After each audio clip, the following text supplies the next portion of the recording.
ছোট্ট একটি ঝর্ণা। এই ঝর্ণা বয়ে কিন্তু সাঙ্গু নদীতে এসে পানি পড়ে, আর এইখানের পানির স্রোতধারা যেন মন ব্যাকুল করে দেয়। সুবহান আল্লাহ, কত সুন্দর দেখেন এই বাগের মুখ এলাকা, কিছু বড় বড় পাহাড়। আমরা সঞ্জং ঝর্ণা এবং সাউদাংপাড়া থেকে এই রাস্তা ব্যবহার করে আসছি, এবং এখানে নৌকাগুলি দেখেন উঠছে নৌকা। এই নৌকাগুলি পাহাড়ে উঠে, দেখেন পানির প্রতিকূলে মানে পাহাড়ে উঠে আস্তে আস্তে আস্তে আস্তে অনেক পাহাড়ে উঠে নাফা করবো। আমাদের বোটে উঠবো, আমাদের বোট রেডি, আমাদের বোটে এখন উঠে যাচ্ছি।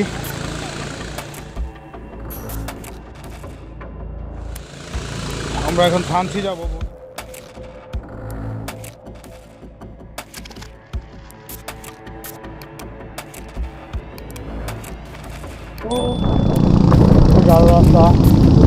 রাস্তা পানি,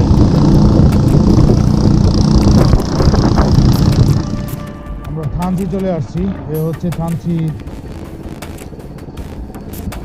নৌকাঘাট। মানে ওরে আল্লাহ, কোন জায়গাটা ঢুকে যাচ্ছে। যাই হোক, চলে যেতে আসছি আমরা এখন নামবো নৌকা থেকে। থানচি বাজারে চলে আসছি।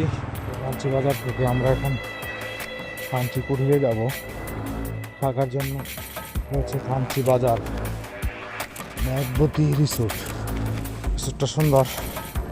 তো আমরা আরও উপরে যাব থানচি কুঠিরে, যেখানে আমরা সবসময় থাকি।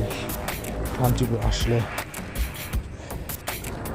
এই জায়গায় আমরা থাকতে স্বাচ্ছন্দ্য বোধ করি। কাকাই তো আমাদেরকে খাওয়াই তো বদলে 4বার, আজকে 5বার হইলো এইখানে থাকা।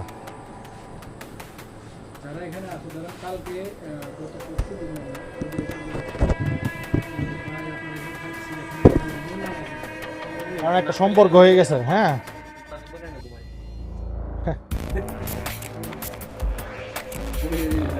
ওই পাশের রুমগুলি খালি নাই কোনোটাই। আমরা 3বারে থাকছি ওই রুমে, একই রুমে থেকে গেছি। আমাদের রুম পেয়ে গেছি। এই হচ্ছে আমাদের রুম। এখন সন্ধ্যা 6:30। কুঠিরের বৃষ্টি যেন আমাদেরকে আরো শীতল করে দিল।